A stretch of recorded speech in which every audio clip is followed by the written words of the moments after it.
La reinvención del tránsito en Guayaquil es real.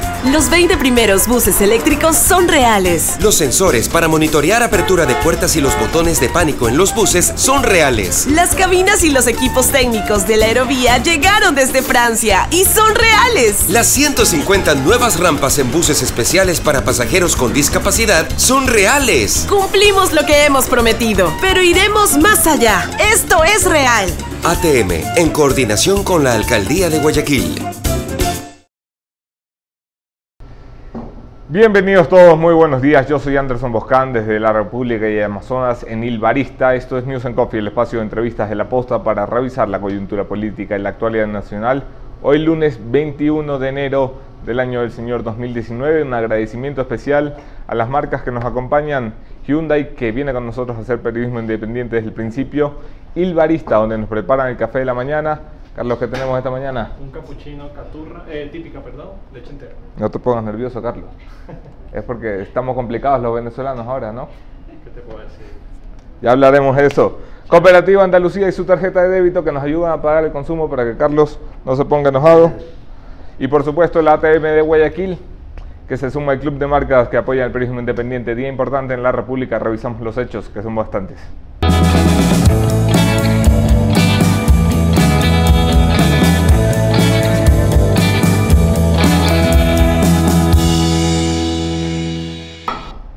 En caliente, en un fin de semana bochornoso para la institucionalidad ecuatoriana, vamos a recapitular los hechos que ya todos conocemos, pero hay que ponerle los énfasis necesarios. En Ibarra, un femicidio en la vía pública, un secuestro de una ciudadana por parte de un conviviente, su pareja sentimental. La secuestra en vía pública con un cuchillo y al frente de la muchedumbre y 10 policías armados. Se comete un homicidio en vía pública, un femicidio. Me encanta cuando la policía dice un presunto femicidio, vamos, que es que lo hemos visto todos, no sé por qué le ponen presunto delante. La policía demostró su incapacidad para ejercer lo que la ley le pide, le exige y le obliga, y defender la vida de un ciudadano amenazado, una ciudadana en este caso. La reacción gubernamental ha sido la propia del gobierno de Lenín Moreno, echar la pelotita, porque cuando el gobierno de Lenín Moreno se da cuenta que ha metido la pata, quiere embarrar a otro. Así lo hizo con la lucha anticorrupción cuando le echó la culpa al sistema de justicia, así lo hizo con la filtración del audio del Consejo de Seguridad cuando le echó la culpa al periodismo. Hoy, que hemos visto la incompetencia de la policía, que está sumida al mando institucional del gobierno nacional, en especial el Ministerio de Gobierno, le echa la culpa a cualquier cosa, menos a quien la tiene. La culpa ha resultado entonces de los venezolanos, de los que han salido huyendo de una dictadura en el vecino país del norte. Y el presidente ha emitido y firmado desde su viaje, entiendo que está por asistir al foro de Davos, que será más importante que arreglar los problemas que tiene este país en el interior, ha emitido un comunicado que básicamente ponía la carga de responsabilidad sobre la migración venezolana y aseguraba que ahora sí, un año y medio más tarde, casi 2 años, casi a mitad de periodo, se daba cuenta de que había un problema con la crisis masiva de venezolanos, la crisis masiva del éxodo venezolano en este país y en otros de la región. El comunicado, que fue criticado por las voces de defensa de los derechos humanos en general, terminó anoche por convertirse en una noche de barbarie en Ibarra, en Imbabura, donde fue básicamente la noche de los cristales rotos, vamos, que es que se metieron a albergues, a patear a hombres y a mujeres, a niños, a quemar colchones, a quemar las únicas pertenencias de gente que viene del exilio, de gente que viene buscando un futuro mejor, alentados desde la institucionalidad del gobierno, que ha pasado de tratar fallidamente de arreglar la crisis y la plaga de la violencia de género a alentar la plaga de la xenofobia. El gobierno de Lenín Moreno muestra que la incapacidad no tiene límites. Hablaremos de esto más adelante, será mi conclusión de esta mañana. Mientras todo esto sucedía, horas atrás, el Consejo de Participación Ciudadana, con el presidente de la República, anunciaba que en este país se volverá a intentar la creación de un tribunal de cuentas, una figura de más de un siglo de historia en Ecuador. Durante muchos años ha tenido aquí una Contraloría que ha llevado a tener contralores de mucho renombre y prestigio y contralores al estilo Carlos Polit, que ya sabemos lo que pasó. El Consejo de Participación Ciudadana apura sus últimos cartuchos. No solo con el cambio en la Contraloría, también tienen pendientes la Superintendencia de Bancos, tienen pendientes el Consejo de la Judicatura y tienen pendientes en sí mismo la reestructuración de la justicia. Por eso he invitado esta mañana a Pablo Dávila, consejero de Participación, para conversar sobre la institucionalidad de este país. ¿La vamos a recuperar? Quédense en la entrevista.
Gracias a todos por quedarse en la entrevista. Yo soy Anderson Boscan en todas las redes. Podemos seguir allí la conversación. Gracias especiales a quienes comparten nuestros contenidos. Si los compartes, te quiero el doble que si no los compartes.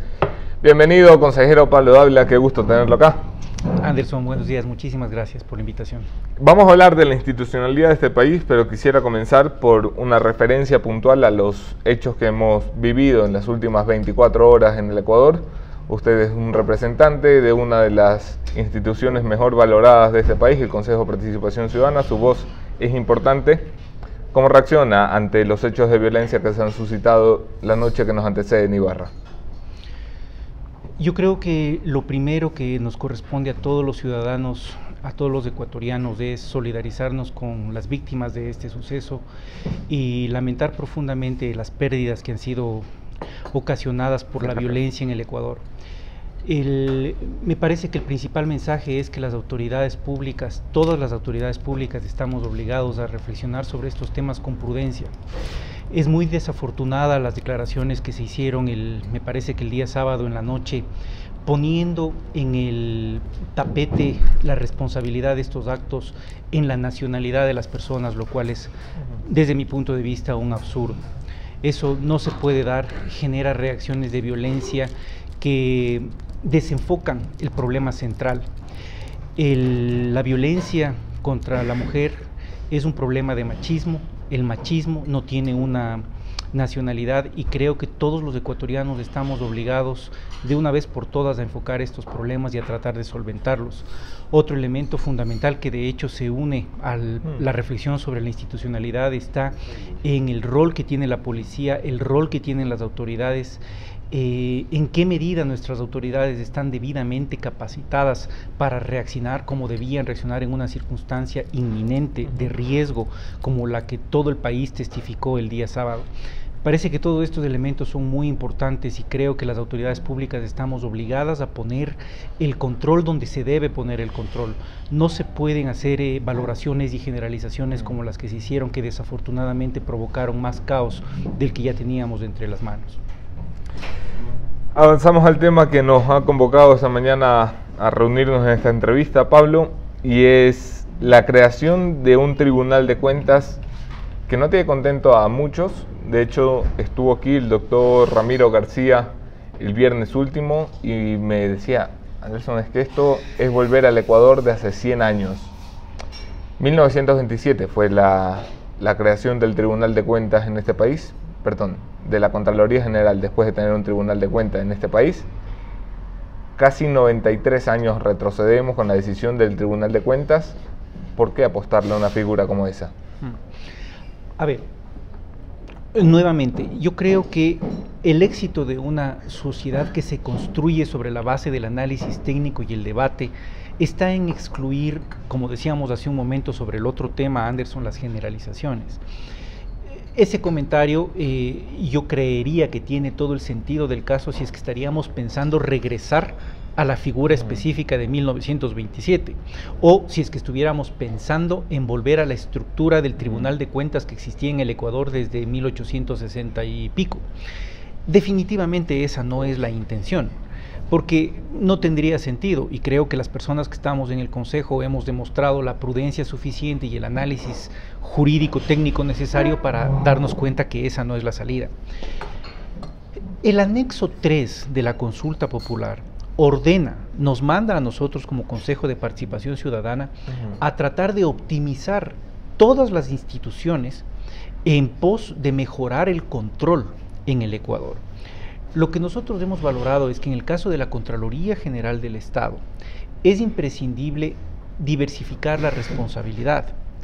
En este momento tenemos a una persona que es el Contralor General del Estado con la carga de resolver absolutamente todos los temas relacionados con el manejo de los fondos públicos, con la auditoría sobre los objetivos y el cumplimiento de los objetivos previstos en la Constitución respecto de todas las autoridades del Estado. La primera reflexión que estamos haciendo es, ¿podría ser más conveniente descargar esa responsabilidad en un órgano colegiado, donde varias cabezas seguramente podrán pensar mejor, donde varias cabezas seguramente podrán hacer un control mutuo que contribuya precisamente a manejar mejor los... Pablo, pero según lo pinta, parecería que el Contralor anda haciendo todos los informes y auditorías. El Contralor, vamos, tiene una institucionalidad enorme, basta para hacer con técnicos. Lo que hace el Contralor es revisar el informe final y firmarlo.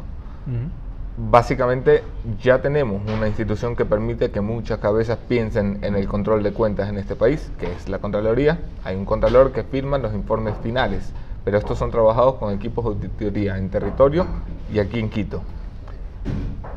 Le repito, ¿cuál sería la diferencia con un Tribunal de Cuentas? La decisión, porque si bien tenemos una serie de equipos que se encargan de emitir los reportes a efecto de que una persona decida, ahora estamos concibiendo la posibilidad de que esa decisión se tome de manera compartida y reflexionada. Me parece que eso es un elemento sustancial y diferenciador de lo que ha habido en el pasado. Otro elemento clave es que en el pasado el Tribunal de Cuentas era parte de la función judicial y después, precisamente cuando el Tribunal de Cuentas no funciona, se crea la Contraloría General del Estado, como tú decías, Anderson, alrededor de 1928, y se dice, ahora vamos a concentrar en una figura que es el Contralor, pero este Contralor también va a tener ciertas atribuciones especiales de apremio real y de apremio personal. Esto en la práctica lo que quiere decir es que este Contralor podía meter presa a las personas y también podía actuar sobre los bienes de la gente. Y con el tiempo llegamos a 1975, si no me equivoco, en donde se dice, no, esto también nos está causando un caos jurídico porque estamos entrando en conflicto con los jueces, estamos entrando en conflicto con los fiscales, hay que quitarles esas atribuciones. Todo eso, Anderson, va a ser parte del debate y de la reflexión para poder generar esta diversificación, si ustedes gustan, de la responsabilidad, pero sin alterar lo que debe ser una administración de justicia única, la unidad jurisdiccional, que es un concepto esencial en la administración de justicia, pero garantizando el reforzamiento del control, que es un elemento fundamental. Están ustedes a 2 meses de partir. ¿Por qué promover una idea que es un sacudón en los cimientos de la institucionalidad de este país? Porque cambiar la Contraloría General del Estado, vamos, estamos hablando de tocar la Constitución de la República, incluso para algunos. ¿Por qué hacerlo a 2 meses de dejar el cargo? ¿Por qué no dejar esto un poco sugerido y recomendado al próximo Consejo de Participación Ciudadana, que será electo vía elecciones? A ver, ahí hay un elemento coyuntural muy importante, y es que el país le ordenó al Consejo de Participación Ciudadana, por un lado, que evalúe la gestión de todas las autoridades públicas. En segunda instancia, que si es que fruto de la evaluación las autoridades debían salir, tenía que nombrar a las autoridades de reemplazo. Adicionalmente, el Consejo asumió las competencias ordinarias que prevé el artículo 208 de la Constitución, donde dice nombrar a todas las autoridades. Nosotros tenemos hasta ahora un Contralor subrogante. de acuerdo al artículo 33 de la Ley Orgánica de la Contraloría General del Estado, el Contralor subrogante permanece en esa función hasta que se elija al titular. ¿A quién le corresponde la elección del titular? A nosotros. La reflexión, por tanto, justamente para responder la pregunta, Anderson, era sumamente importante, porque si nosotros decidíamos iniciar el concurso, esta sugerencia tendría que postergarse, y si caso contrario, si es que nosotros asumimos que es necesario, como hemos finalmente asumido, el proceso de designación del Contralor se torna ineficiente. Y nosotros no podemos hacer algo que básicamente represente una pérdida de tiempo y un abuso de recursos públicos. Es por eso que lo que le hemos dicho al país es, en lugar de simplemente iniciar un concurso de Contralor, en el cual seguramente no vamos a contar con los mejores candidatos, porque las mejores personas van a decir, yo para qué me presto a un concurso que no va a durar ni 4 meses ni 5 meses, porque van a nombrar al Tribunal de Cuentas. Entonces, en esa línea se tornaba prioridad empezar con este proceso de discusión del órgano colegiado que reemplazará a la Contraloría General del Estado. El Contralor Pablo Celi no ha sido evaluado, ni lo será, entiendo. ¿No incumple esto el mandato que recibieron de parte de los mandantes? No, porque él no era el Contralor titular. El Contralor titular salió mientras nosotros estábamos en funciones, juzgado por la Asamblea Nacional. Entonces, nuevamente, en ese momento nosotros teníamos la disyuntiva de juzgar a un Contralor subrogante. No era el Contralor titular, que ya había salido. Lo que nosotros dijimos es, en este momento, lo que nos corresponde es reemplazarlo. Frente al debate nacional sobre el cambio de la estructura, entonces ahora la resolución del Consejo ha sido, el Contralor permanecerá en funciones hasta que nosotros resolvamos conjuntamente con el Ejecutivo el tema de la Contraloría. Uno de los principales encargos que se le dio al Consejo de Participación y por extensión a la función de transparencia era un intento de buscar reinstitucionalizar la justicia, que es por donde debería funcionar todo, pero en realidad, en la práctica, aquí se traba todo, se pierde todo, se archiva todo. El sistema de justicia tiene 2 grandes patas. Una ha sido ya resuelta con la comisión que ha seleccionado o está por terminar de seleccionar la nueva Corte Constitucional. La otra gran pata es la cabeza de la Corte de la función judicial, la Corte Nacional de Justicia, que en un primer intento, con la designación del Consejo de la Judicatura hecho por vosotros, que luego tuvieron que básicamente echar abajo, fracasó.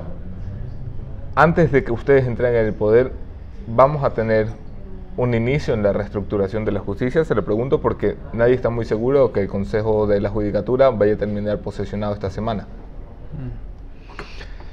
A ver, considero que el primer elemento, que es la Corte Constitucional, estará el proceso terminado en los próximos 15 días. Sí, en 2 semanas. En lo que se refiere al Consejo de la Judicatura, esperamos también que en los próximos 15 días tengamos una resolución sobre lo que va a ser la nueva estructura. La primera función de ese Consejo tiene que ser la evaluación de la Corte Nacional de Justicia, y al menos mi posición dentro del Consejo será impulsar que el nuevo Consejo tenga como prioridad absoluta, como primer responsabilidad, la evaluación de la Corte Nacional de Justicia. Aunque lo vaya a evaluar con un presidente que ha sido designado por la señora Paulina Aguirre, hoy salpicada por algunos denuncias que ya vamos a hablar, hablo del contraste que tiene esto a los ojos de un ciudadano por fuera de la institucionalidad como yo. La Corte Nacional de Justicia está escogiendo al presidente de un Consejo de la Judicatura que va luego a decidir si le corta o no la cabeza. Y de los 3 nombres propuestos por la señora Paulina Aguirre, que no ha sido de la Corte Nacional, ha sido de la doctora Paulina Aguirre, los 3 tienen impugnaciones severas. ¿Cómo van a resolver eso?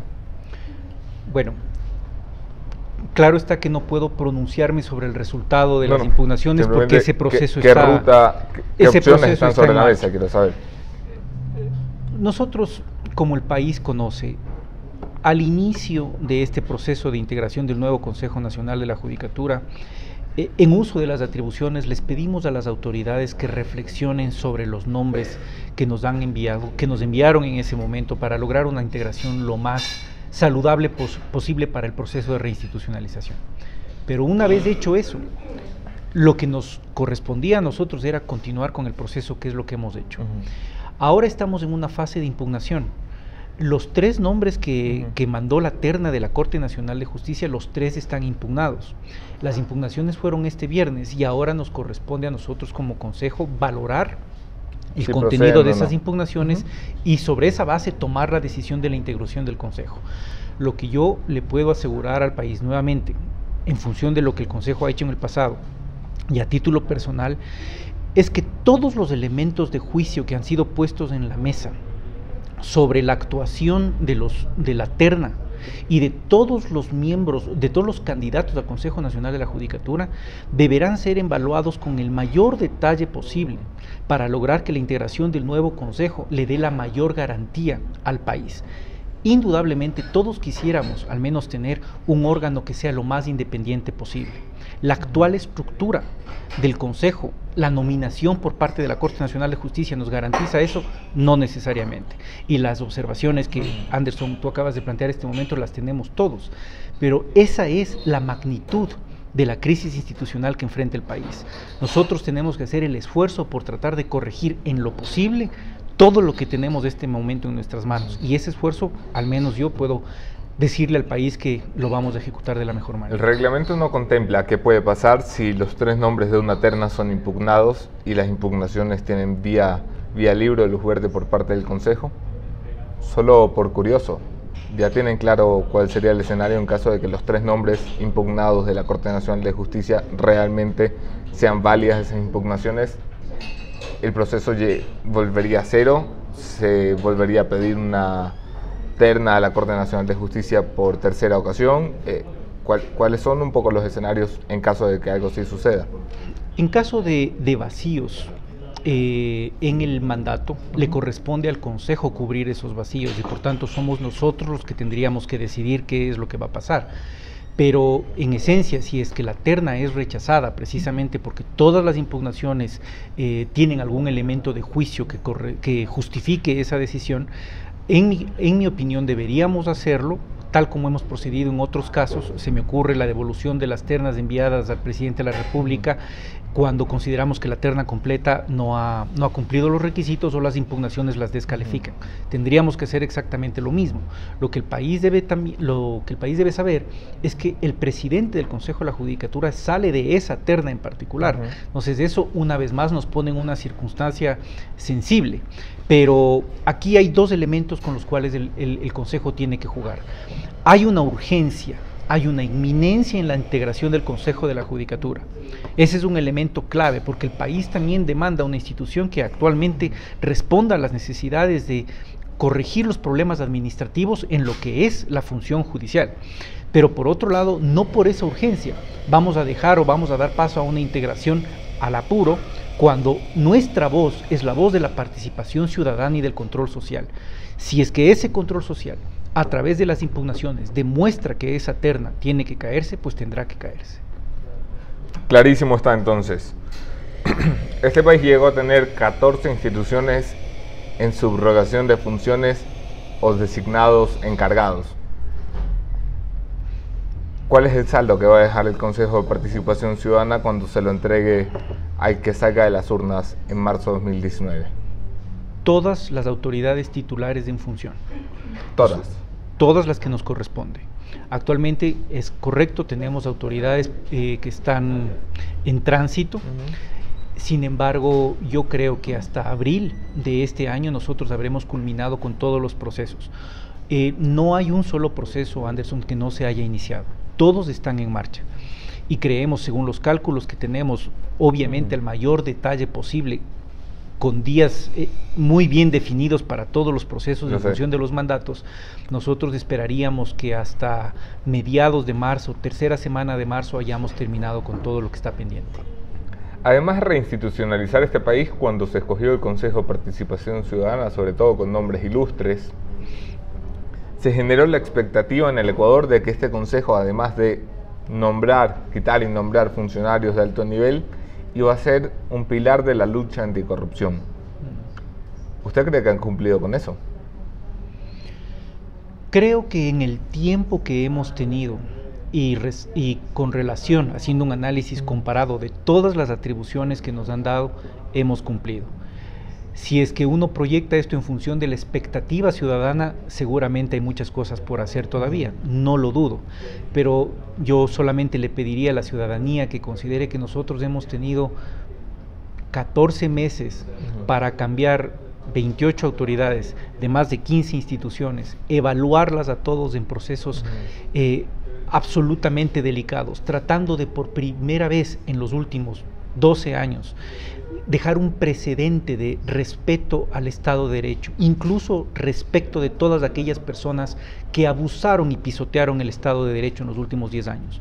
Nosotros hemos tratado de dar ese mensaje y la verdad, creo que más allá de los resultados particulares sobre la evaluación, sobre la sustitución de autoridades, sobre la propuesta de política pública, el mayor mensaje del Consejo, el mayor legado del Consejo será precisamente el rescatar principios fundamentales del derecho, como es la institucionalidad pública, como es la división de poderes, el respeto a la institucionalidad nacional, la unidad y sobre todo la participación ciudadana como un mecanismo de control. Sobre esa base yo pensaría que hemos cumplido.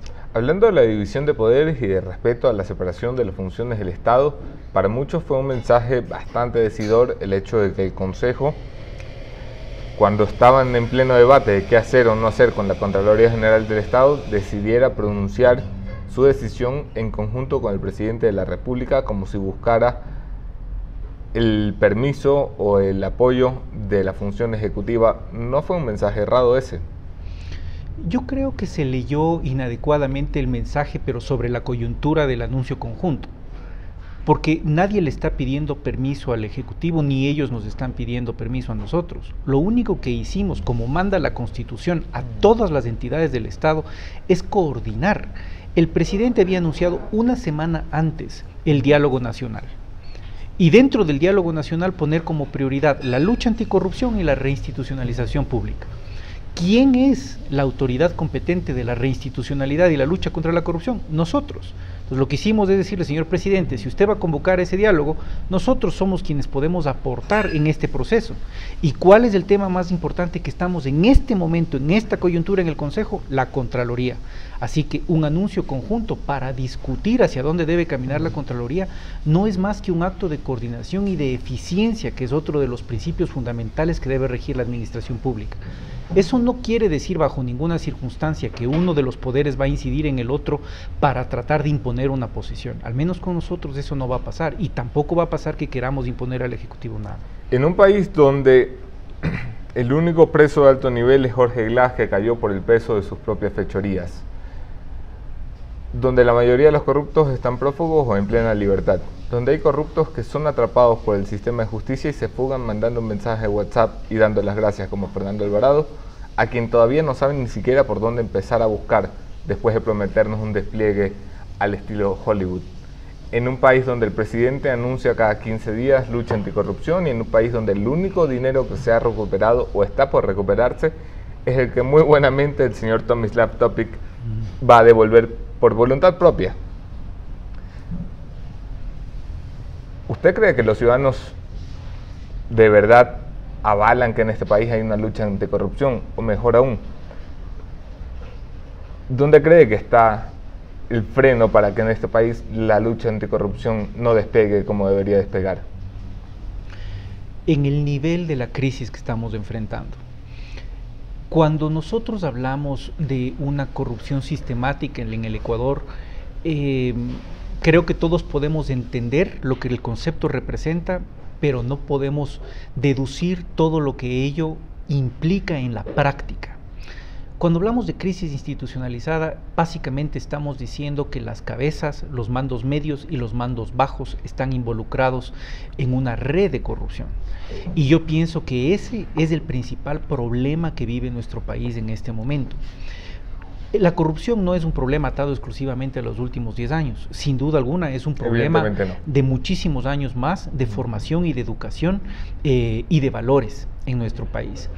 Pero queda claro que en los últimos 10 años se estructuró de tal manera que hay una red que funciona adecuadamente entre varios estamentos y en varias entidades para permanecer y para generar elementos de impunidad.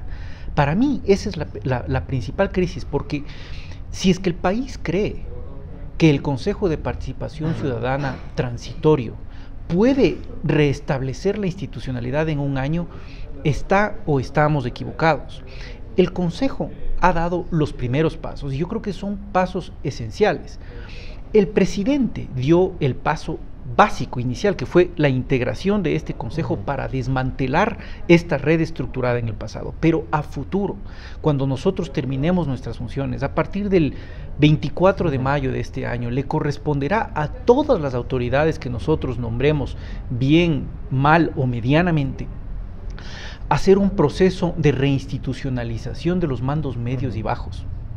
Lograr que la gente más calificada y capacitada entre al ejercicio de la función pública y en ese camino se desmantele esta red básicamente clientelar que responde a los intereses de pocas personas para mantener redes de corrupción. Pero ¿quién es el encargado de desmantelar esa red? Porque recordemos que después de la fuga de Fernando Alvarado salió desde el presidente de la República hasta sus voceros, el señor Andrés Micheliana, el señor Juan Sebastián Roldán y la señora María Paula Romo, a prometerle a este país una descorreización del Estado, que fue el término que escogieron ellos, no yo.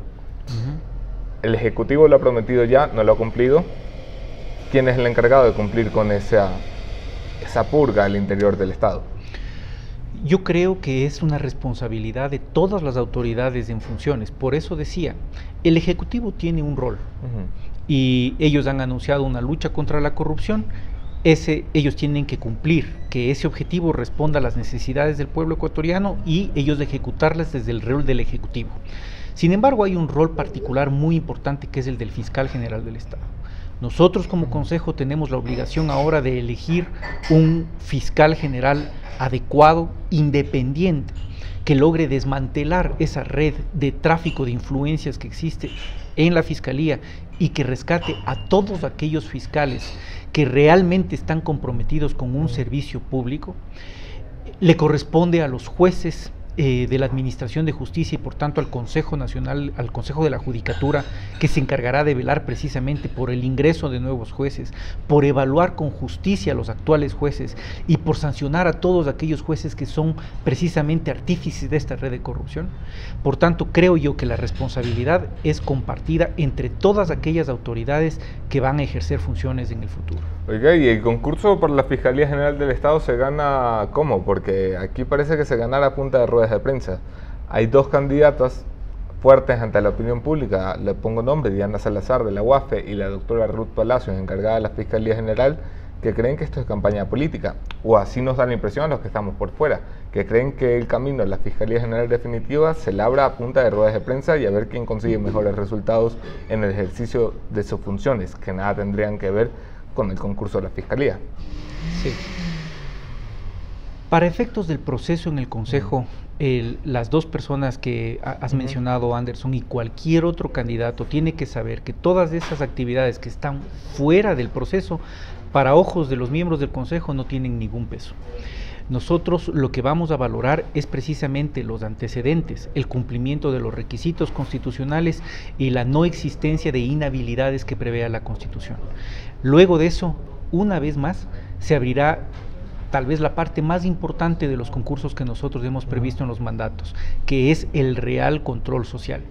Yo espero, Anderson, que el país por lo menos pueda reconocer ese esfuerzo del Consejo de hacer procesos absolutamente abiertos, donde la transparencia y el supuesto control social, y digo supuesto porque para ello se creó esta función que muchos, incluyéndome a mí, hemos criticado sobre su real necesidad y existencia, pero ya que está aquí presente, debe existir precisamente para garantizar la participación y al menos en los ojos de los actuales consejeros transitorios esa ha sido la función, que si hay 1, 2 o 3 o 50 o 1000 ciudadanos que deseen opinar sobre este proceso, esos sean los elementos de juicio que nos lleven a nosotros a tomar decisiones. Lo que hagan los candidatos para tratar de posicionarse o quedar bien ante las cámaras, si es que ese es su objetivo, a nosotros nos tiene sin cuidado. Valoraremos el proceso como nos corresponde.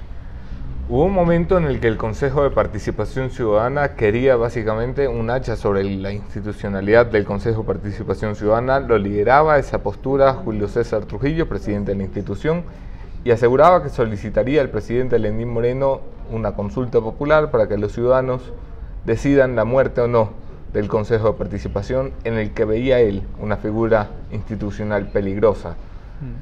Me da la impresión de que usted comparte esa postura. ¿Por qué eso no ha cogido impulso? Prosperado. De hecho, lo ha perdido.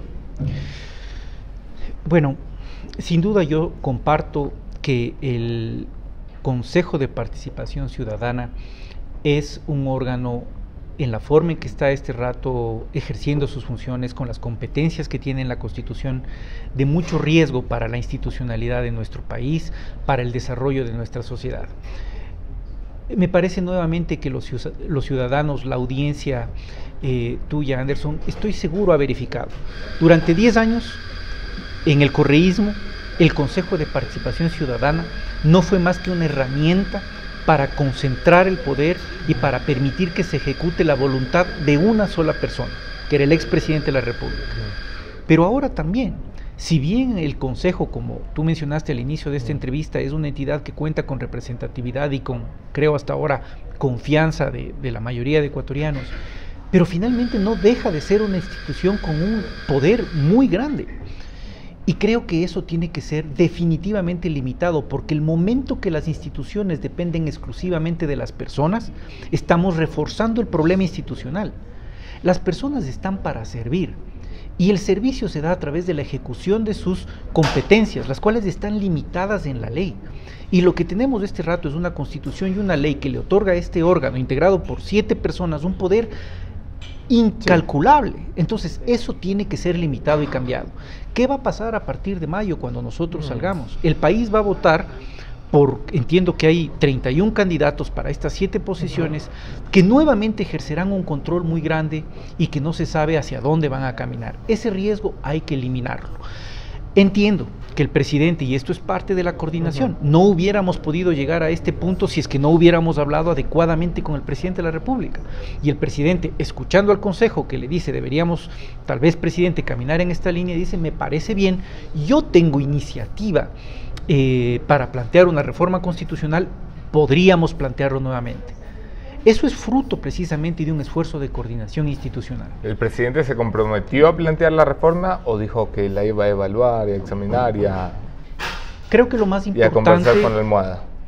Lo más importante es que el presidente abrió la posibilidad de una consulta. Dijo, me parece que es una necesidad y estoy dispuesto a plantearla. Y nosotros sobre esa base dijimos, bueno, entonces es momento de coordinar qué temas deberían ir ahí. El que más se ha publicitado, sobre el cual estamos hablando ahora, es el Contralor General del Estado. Pero sin duda alguna, para efectos nuestros, Anderson, yo creo que el tema que acabamos de hablar este instante, sobre por lo menos las atribuciones del Consejo, podría ser también parte de esa consulta popular.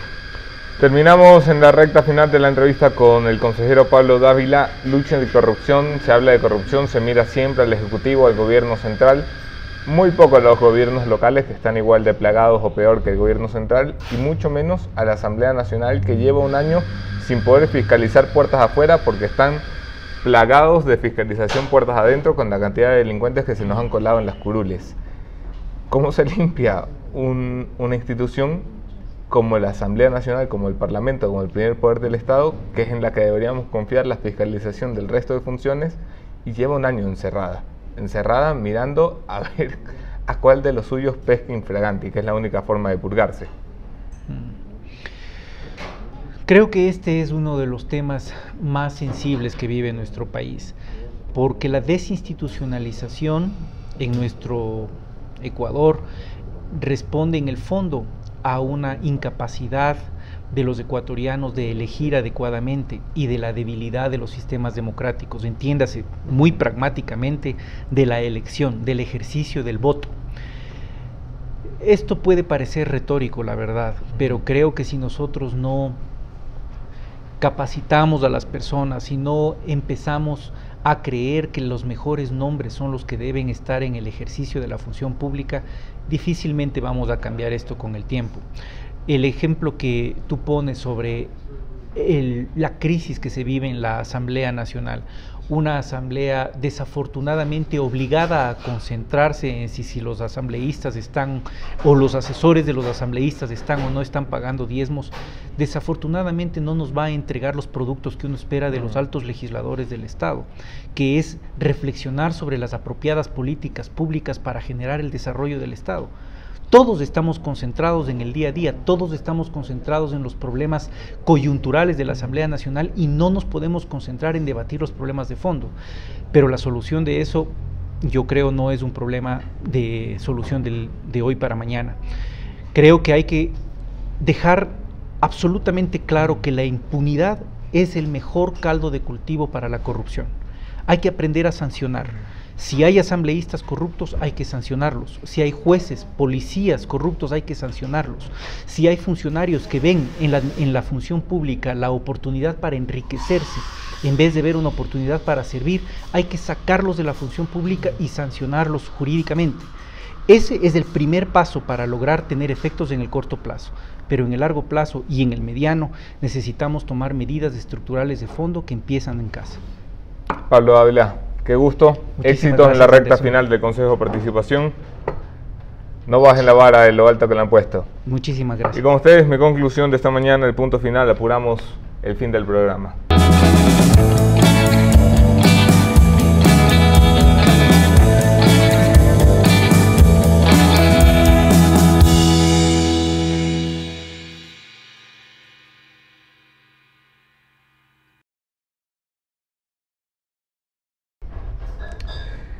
Es importante revisar lo que ha pasado porque lo que ha pasado no es simplemente algo que pasa por accidente.